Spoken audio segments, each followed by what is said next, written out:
नमस्कृत्य नरं चैव नरोत्तमं देवीं सरस्वतीं व्यासं ततो जयमुदीरयेत्। ओम नमो भगवते वासुदेवाय। ओम नमः पितामहाय। ओम नमः प्रजापतिभ्यः। ओम नमः कृष्णद्वैपायनाय। ओम नमः सर्वविघ्नविनायकेभ्यः।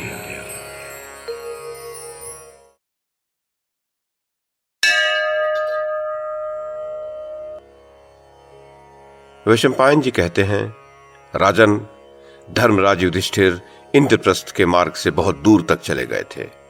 उस समय बुद्धिमान राजा धृतराष्ट्र की आज्ञा से प्रातिकामी उनके पास गया और बोला, भरत कुलभूषण पांडुनंदन युधिष्ठिर, आपके पिता राजा धृतराष्ट्र ने यह आदेश दिया है कि तुम लोग लौट आओ। हमारी सभा फिर सदस्यों से भर गई है और तुम्हारी प्रतीक्षा कर रही है। तुम पासे फेंक कर युद्ध खेलो। युधिष्ठिर ने कहा, समस्त प्राणी विधाता की प्रेरणा से शुभ और अशुभ फल प्राप्त करते हैं, उन्हें कोई टाल नहीं सकता। जान पड़ता है मुझे पुनः द्युत खेलना पड़ेगा। वृद्ध राजा धृतराष्ट्र की आज्ञा से द्युत के लिए यह बुलावा हमारे कुल के विनाश का कारण है। ये जानते हुए भी मैं उनकी आज्ञा का उल्लंघन नहीं कर सकता। जन्मेजय, किसी पशु का शरीर सुवर्ण का हो यह संभव नहीं, तथापि श्री राम स्वर्ण में प्रतीत होने वाले मृग के लिए लुभा गए।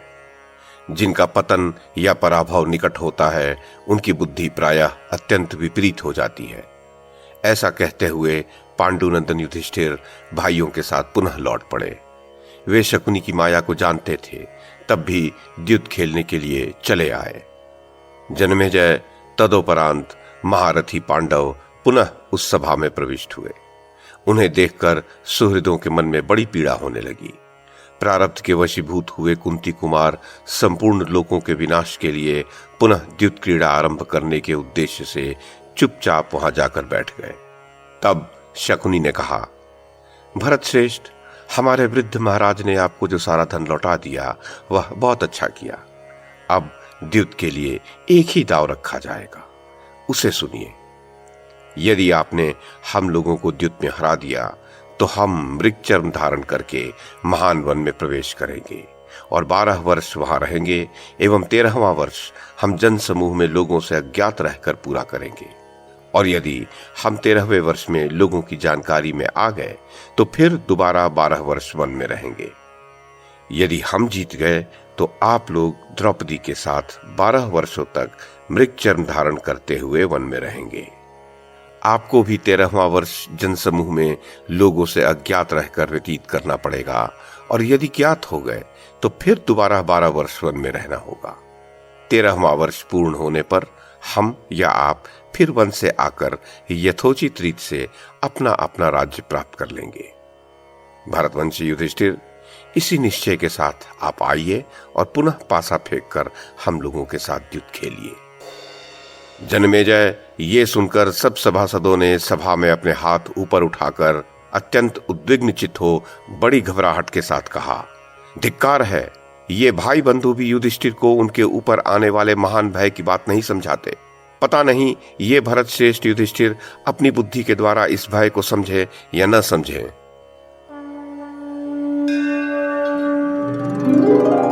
वैशंपायन जी कहते हैं, जन्मेजय, लोगों की नाना प्रकार की बातें सुनते हुए भी राजा युधिष्ठिर लज्जा के कारण तथा धृतराष्ट्र के आज्ञा पालन रूप धर्म की दृष्टि से पुनः द्युत खेलने के लिए उद्यत हो गए।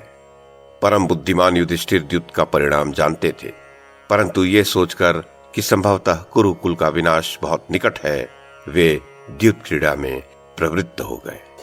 वो बोले, शकुने, स्वधर्म पालन में संलग्न रहने वाला मेरे जैसा राजा द्युत के बुलाए जाने पर कैसे पीछे हट सकता था, अतः मैं तुम्हारे साथ खेलता हूं। जन्मेजय, उस समय धर्मराज युधिष्ठिर प्रारब्ध के वशीभूत हो गए थे। उन्हें भीष्म, द्रोण और बुद्धिमान विदुर जी दोबारा द्युत खेलने से रोक रहे थे। युयुत्सु, कृपाचार्य तथा संजय भी मना कर रहे थे। गांधारी, कुंती, भीम, अर्जुन, नकुल, सहदेव, वीर विकर्ण, द्रौपदी, अश्वत्थामा, सोमदत्त तथा बुद्धिमान बाहलिक भी बारंबार रोक रहे थे। तब भी राजा युधिष्ठिर भावी के वश में होने के कारण द्युत से नहीं हटे। शकुनी ने कहा, राजन, हम लोगों के पास बैल, घोड़े और बहुत सी दुधारू गौएं हैं। भेड़ और बकरियों की तो गिनती ही नहीं है। हाथी, कोष, दासदासी तथा स्वर्ण सब कुछ है। फिर भी इन्हें छोड़कर एकमात्र वनवास का निश्चय ही हमारा दाव है। पांडवों, आप लोग या हम जो भी हारेंगे उन्हें वन में जाकर रहना होगा। केवल 13वें वर्ष में हमें किसी जन समूह में अज्ञात भाव से रहना होगा। नरश्रेष्ठगण, हम इसी निश्चय के साथ युद्ध खेलें। भारत वनवास की शर्त रखकर केवल एक ही बार पासा फेंकने से युद्ध का खेल पूरा हो जाएगा। जनमेजय, युधिष्ठिर ने उसकी बात स्वीकार कर ली। तत्पश्चात सुबल पुत्र शकुनी ने पासा हाथ में उठाया और उसे फेंककर युधिष्ठिर से कहा, मेरी जीत हो गई।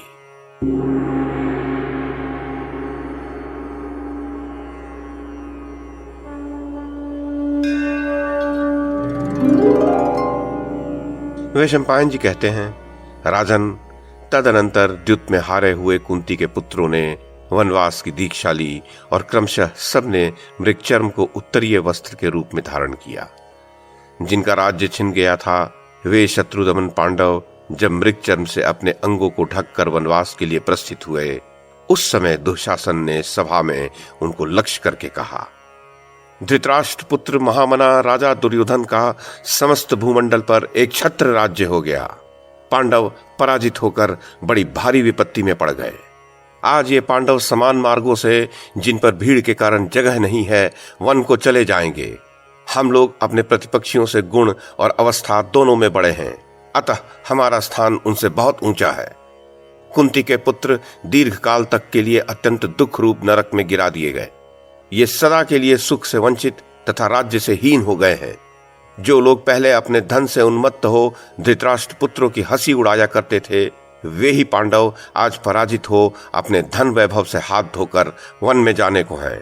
सभी पांडव अपने शरीर पर जो विचित्र कवच और चमकीले दिव्य वस्त्र हैं, उन सबको उतारकर मृगचर्म धारण कर रहे हैं, जैसा कि सुबल पुत्र शकुनी के भाव को स्वीकार करके ये लोग जुआ खेले हैं। जो अपनी बुद्धि में सदा यही अभिमान लिए बैठे थे कि हमारे जैसे पुरुष तीनों लोकों में नहीं हैं, वे ही पांडव आज विपरीत अवस्था में पहुंचकर थोथे तिलों की भांति निस्सत्व हो गए हैं। अब इन्हें अपनी स्थिति का ज्ञान होगा। इन मनस्वी और बलवान पांडवों का यह मृगचर्म में वस्त्र तो देखो, जिसे यज्ञ में महात्मा लोग धारण करते हैं। मुझे तो इनके शरीर पर यह मृगचर्म यज्ञ की दीक्षा के अधिकार से रहित जंगली कोल भीलों के चर्म में वस्त्र के समान ही प्रतीत होते हैं। महाबुद्धिमान सुमक वंशी राजा द्रुपद ने अपनी कन्या पांचाली को पांडवों के लिए देकर कोई अच्छा काम नहीं किया। द्रौपदी के पति ये कुंती पुत्र निरे नपुंसक ही हैं। द्रौपदी जो सुंदर महीन कपड़े पहना करते थे, उन्हीं पांडवों को वन में निर्धन, अप्रतिष्ठित और मृगचर्म की चादर ओढ़े देख तुम्हें क्या प्रसन्नता होगी। अब तुम किसी अन्य पुरुष को जिसे चाहो अपना पति बना लो। ये समस्त कौरव क्षमाशील, जितेंद्रिय तथा उत्तम धन वैभव से संपन्न है। इन्हीं में से किसी को अपना पति चुन लो, जिससे निर्धनावस्था तुम्हें संतप्त न करे। जैसे थोथे तिल बोने पर फल नहीं देते हैं, जैसे केवल चर्म में मृग व्यर्थ हैं तथा जैसे तंदुल रहित तृण धान्य निष्प्रयोजन होते हैं, उसी प्रकार समस्त पांडवों का जीवन निरर्थक हो गया है। थोथे तिलों की भांति इन पतित और नपुंसक पांडवों की सेवा करने से तुम्हें क्या लाभ होगा? व्यर्थ का परिश्रम ही तो उठाना पड़ेगा। जनमेजय, इस प्रकार धृतराष्ट्र के निशंस पुत्र दुशासन ने पांडवों को बहुत से कठोर वचन सुनाए। ये सब सुनकर भीमसेन को बड़ा क्रोध हुआ। जैसे हिमालय की कंदरा में रहने वाला सिंह गीदड़ के पास जाए, उसी प्रकार वे सहसा दुशासन के पास जा पहुंचे और रोषपूर्वक उसे रोककर गरजते हुए बोले, क्रूर एवं नीच दुशासन, तू पापी मनुष्यों द्वारा प्रयुक्त होने वाली ओछी बातें बक रहा है। तू अपने बाहुबल से नहीं, शकुनी की छल विद्या के प्रभाव से आज राजाओं की मंडली में अपने मुंह से अपनी बड़ाई कर रहा है। जैसे यहां तू अपने वचन रूपी बाणों से हमारे मर्म स्थानों में अत्यंत पीड़ा पहुंचा रहा है, उसी प्रकार जब युद्ध में मैं तेरा हृदय विदीर्ण करने लगूंगा, उस समय तेरी कही हुई इन बातों का स्मरण दिलाऊंगा। जो लोग क्रोध और लोभ के वशीभूत हो तुम्हारे रक्षक बनकर पीछे पीछे चलते हैं, उन्हें उनके संबंधियों सहित यमलोक भेज दूंगा। जनमेजय, मृगचर्म धारण किए भीमसेन को ऐसी बातें करते देख निर्लज्ज दुशासन कौरवों के बीच में उनकी हंसी उड़ाते हुए नाचने लगा और ओ बैल कहकर उन्हें पुकारने लगा। उस समय भीम का मार्ग धर्मराज युधिष्ठिर ने रोक रखा था, अन्यथा वह दुशासन को जीता न छोड़ते। भीमसेन बोले, ओ नृशंस दुशासन, तेरे ही मुख से ऐसी कठोर बातें निकल सकती हैं। तेरे सिवा दूसरा कौन है जो छल कपट से धन पाकर इस प्रकार आप ही अपनी प्रशंसा करेगा। मेरी बात सुन ले, ये कुंती पुत्र भीमसेन यदि युद्ध में तेरी छाती फाड़कर तेरा रक्त न पिए तो इसे पुण्य लोकों की प्राप्ति न हो। मैं तुझसे सच्ची बात कह रहा हूं, शीघ्र ही वह समय आने वाला है जबकि समस्त धनुर्धरों के देखते देखते मैं युद्ध में धृतराष्ट्र के सभी पुत्रों का वध करके शांति प्राप्त करूंगा।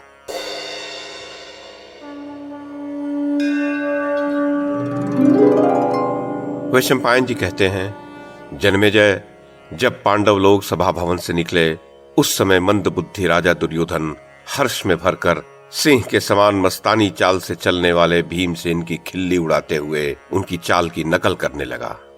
ये देख भीमसेन ने अपने आधे शरीर को पीछे की ओर मोड़कर कहा, ओ मूढ़, केवल दुशासन के रक्तपान द्वारा ही मेरा कर्तव्य पूरा नहीं हो जाएगा। तुझे भी संबंधियों सहित शीघ्र ही हम लोग भेजकर तेरे इस परिहास का स्मरण दिलाते हुए इसका समुचित उत्तर दूंगा।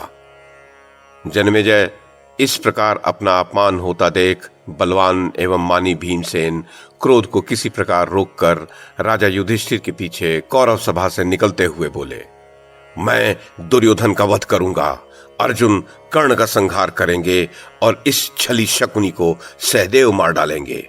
साथ ही इस भरी सभा में मैं पुनः एक बहुत बड़ी बात कह रहा हूं। मेरा यह विश्वास है कि देवता लोग मेरी यह बात सत्य कर दिखाएंगे। जब हम कौरव और पांडवों में युद्ध होगा उस समय इस पापी दुर्योधन को मैं गदा से मार गिराऊंगा और रणभूमि में पड़े हुए इस पापी के मस्तक को पैर से ठुकराऊंगा। और ये जो केवल बात बनाने में बहादुर क्रूर स्वभाव वाला दुरात्मा दुशासन है, इसकी छाती का रक्त उसी प्रकार पीऊंगा जैसे सिंह किसी मृग का रक्तपान करता है। जन्मेजय, अर्जुन ने कहा, आर्य भीमसेन, साधु पुरुष जो कुछ करना चाहते हैं उसे इस प्रकार वाणी द्वारा सूचित नहीं करते। आज से 14वें वर्ष में जो घटना घटित होगी उसे स्वयं ही लोग देखेंगे। भीमसेन बोले, ये भूमि दुर्योधन, कर्ण, दुरात्मा शकुनी तथा चौथे दुशासन के रक्त का निश्चय ही पान करेगी।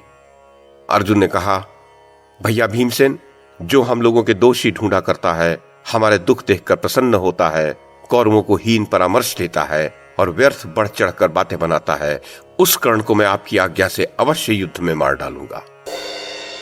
अपने भाई भीमसेन का प्रिय करने की इच्छा से अर्जुन ये प्रतिज्ञा करता है कि मैं युद्ध में कर्ण और उसके अनुगामियों को भी बाणों द्वारा मार डालूंगा। दूसरे जो भी नरेश बुद्धि के व्यामोहवश हमारे विपक्ष में होकर युद्ध करेंगे, उन सबको अपने तीक्ष्ण सहायकों द्वारा मैं यमलोक पहुंचा दूंगा। यदि मेरा सत्य विचलित हो जाए तो हिमालय पर्वत अपने स्थान से हट जाए, सूर्य की प्रभा नष्ट हो जाए और चंद्रमा से उसकी शीतलता दूर हो जाए। यदि आज से 14वें वर्ष में दुर्योधन सत्कार पूर्वक हमारा राज्य वापस न दे देगा तो ये सब बातें सत्य होकर रहेंगी। वैशंपायन जी कहते हैं, जन्मेजय, अर्जुन के ऐसा कहने पर परम सुंदर प्रतापी वीर मातृनंदन सहदेव ने अपनी विशाल भुजा ऊपर उठाकर शकुनी के वध की इच्छा से इस प्रकार कहा। उस समय उनके नेत्र क्रोध से लाल हो रहे थे और वे फुफकारते हुए सर्प की भांति श्वास ले रहे थे। सहदेव ने कहा, ओ गांधार निवासी क्षत्रिय कुल के कलंक मूर्ख शकुने, जिन्हें तू पासे समझ रहा है वे पासे नहीं हैं। उनके रूप में तूने युद्ध में तीखे बाणों का वर्ण किया है। आर्य भीमसेन ने बंधु बांधवों सहित तेरे विषय में जो बात कही है मैं उसे अवश्य पूर्ण करूंगा। तुझे अपने बचाव के लिए जो कुछ करना हो वह सब कर डाल। सुबल कुमार, यदि तू क्षत्रिय धर्म के अनुसार संग्राम में डटा रह जाएगा तो मैं वेग पूर्वक तुझे तेरे बंधु बांधवों सहित अवश्य मार डालूंगा। जन्मेजय, सहदेव की बात सुनकर मनुष्यों में परम दर्शनीय रूप वाले नकुल ने भी यह बात कही। दुर्योधन के प्रिय साधन में लगे हुए जिन धृतराष्ट्र पुत्रों ने इस द्यूत सभा में द्रुपद कुमारी कृष्णा को कठोर बातें सुनाई हैं, काल से प्रेरित हो मृत्यु के मुख में जाने की इच्छा रखने वाले उन दुराचारी बहुसंख्यक धृतराष्ट्र कुमारों को मैं यमलोक का अतिथि बना दूंगा। धर्मराज की आज्ञा से द्रौपदी का प्रिय करते हुए मैं सारी पृथ्वी को धृतराष्ट्र पुत्रों से सूनी कर दूंगा, इसमें अधिक विलंब नहीं है। जन्मेजय, इस प्रकार वे सभी पुरुष सिंह महाबाहु पांडव बहुत सी प्रतिज्ञाएं करके राजा धृतराष्ट्र के पास गए। वहां पहुंचकर युधिष्ठिर बोले, मैं भरतवंश के समस्त गुरुजनों से वन में जाने की आज्ञा चाहता हूं। पितामह भीष्म, राजा सोमदत्त, महाराज बालिक, गुरुवर द्रोण और कृपाचार्य, अश्वत्थामा, अन्यान्य नृपतिगण, विदुर, राजा धृतराष्ट्र, उनके सभी पुत्र, युयुत्सु, संजय तथा दूसरे सब सदस्यों से पूछकर सबकी आज्ञा लेकर वन में जाता हूं। फिर लौटकर आप लोगों का दर्शन करूंगा। जन्मेजय, युधिष्ठिर के इस प्रकार पूछने पर सब कौरव लाज के मारे सन्न रह गए, कुछ भी उत्तर न दे सके। उन्होंने मन ही मन उन बुद्धिमान युधिष्ठिर के कल्याण का चिंतन किया। विदुर बोले, कुंती कुमारों, राजपुत्री आर्या कुंती वन में जाने लायक नहीं है। वे कोमल अंगों वाली और वृद्धा हैं, सदा सुख के ही योग्य हैं, अतः वे मेरे ही घर में सत्कार पूर्वक रहेंगी। यह बात तुम सब लोग जान लो। मेरी शुभकामना है कि तुम वहां सर्वथा निरोग एवं सुख से रहो। पांडवों ने कहा, बहुत अच्छा, ऐसा ही हो। इतना कहकर वे सब फिर बोले, अनग, आप हमें जैसा कहें, जैसी आज्ञा दें, वही शिरोधार्य है। आप हमारे पितृव्य हैं, अतः पिता के ही तुल्य हैं। हम सब भाई आपकी शरण में हैं। विद्वन, आप जैसी आज्ञा दें वही हमें मान्य है, क्योंकि आप हमारे परम गुरु हैं। महामते, इसके सिवा और भी जो कुछ हमारा कर्तव्य हो वो हमें बताइए। विदुर बोले, भरत कुलभूषण युधिष्ठिर, तुम मुझसे ये जान लो कि अधर्म से पराजित होने वाला कोई भी पुरुष अपनी उस पराजय के लिए दुखी नहीं होता। तुम धर्म के ज्ञाता हो। अर्जुन युद्ध में विजय पाने वाले हैं, भीमसेन शत्रुओं का नाश करने में समर्थ है, नकुल आवश्यक वस्तुओं को जुटाने में कुशल है, सहदेव संयमी है तथा ब्रह्मर्षि धौम्य जी ब्रह्मवेत्ताओं के शिरोमणि हैं, एवं धर्मपरायण द्रौपदी भी धर्म और अर्थ के संपादन में कुशल है। तुम सब लोग आपस में एक दूसरे के प्रिय हो। तुम्हें देखकर सबको प्रसन्नता होती है। शत्रु तुम में भेद या फूट नहीं डाल सकते। इस जगत में कौन है जो तुम लोगों को न चाहता हो। भारत, तुम्हारा यह क्षमाशीलता का नियम सब प्रकार से कल्याणकारी है। इंद्र के समान पराक्रमी शत्रु भी इसका सामना नहीं कर सकता। पूर्व काल में मेरु सावर्णी ने हिमालय पर तुम्हें धर्म और ज्ञान का उपदेश दिया है। वारणावत नगर में श्री कृष्ण द्वैपायन व्यास जी ने, भृगुतुंग पर्वत पर परशुराम जी ने तथा दृष्टद्वती के तट पर साक्षात भगवान शंकर ने तुम्हें अपने सदुपदेश से कृतार्थ किया है। अंजन पर्वत पर तुमने महर्षि असित का भी उपदेश सुना है। कलमाशी नदी के किनारे निवास करने वाले महर्षि भृगु ने भी तुम्हें उपदेश देकर अनुग्रहित किया है। देवर्षि नारद जी सदा तुम्हारी देखभाल करते हैं और तुम्हारे ये पुरोहित धौम्य जी तो सदा साथ ही रहते हैं। ऋषियों द्वारा सम्मानित उस परलोक विषयक विज्ञान का तुम कभी त्याग न करना। पांडुनंदन, तुम अपनी बुद्धि से इलानंदन पुरूरवा को भी पराजित करते हो। शक्ति से समस्त राजाओं को तथा धर्म सेवन द्वारा ऋषियों को भी जीत लेते हो। तुम इंद्र से मन में विजय का उत्साह प्राप्त करो। क्रोध को वश में रखने का पाठ यमराज से सीखो। उदारता एवं दान में कुबेर का और संयम में वरुण का आदर्श ग्रहण करो। दूसरों के हित के लिए अपने आप को निछावर करना, सौम्य भाव तथा दूसरों को जीवन दान देना, इन सब बातों की शिक्षा तुम्हें जल से लेनी चाहिए। तुम भूमि से क्षमा, सूर्यमंडल से तेज, वायु से बल तथा संपूर्ण भूतों से अपनी संपत्ति प्राप्त करो। तुम्हें कभी कोई रोग न हो, सदा मंगल ही मंगल दिखाई दे। कुशल पूर्वक वन से लौटने पर मैं पुनः तुम्हें देखूंगा। युधिष्ठिर, आपत्ति काल में धर्म तथा अर्थ का संकट उपस्थित होने पर अथवा सभी कार्यों में समय समय पर अपने उचित कर्तव्य का पालन करना। कुंती नंदन, भारत, तुमसे आवश्यक बातें कर ली, तुम्हें कल्याण प्राप्त हो। जब वन से कुशल पूर्वक कृतार्थ होकर लौटोगे, तब यहां आने पर पुनः तुमसे मिलूंगा। तुम्हारे पहले के किसी दोष को दूसरा कोई न जाने, इसकी चेष्टा रखना। जन्मेजय, विदुर के ऐसा कहने पर सत्य पराक्रमी पांडुनंदन युधिष्ठिर भीष्म और द्रोण को नमस्कार करके वहां से प्रस्थित हुए।